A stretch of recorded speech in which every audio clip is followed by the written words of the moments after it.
This video will demonstrate the installation and operational procedure of dock board models of type AC and BC from Bluff Manufacturing. Dock boards can either be installed with lifting chains and forklifts or with the help of easy rolls. For installation, reverse truck into position at loading dock. Ensure that the vehicle is blocked securely using wheel chocks or vehicle restraint. The operator then rotates each handle of the easy roll until it comes to a stop with the adjusting block screw resting on top of the curb. Grasp each plastic hand grip and extend the telescoping handle to its fullest. The snap button will engage and prevent the handle from collapsing. Move the dock plate to the desired location by slight downward pressure on the handles.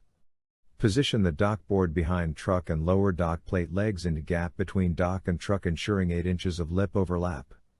Pull out snap button slightly to allow handle to collapse and rotate each handle to the closed position. Now the operator can start loading and unloading. Reverse all the steps to store the dock board. To prevent damage to wheel assembly, it is best to always store with wheels in collapsed and closed position. Call or visit our website for more information.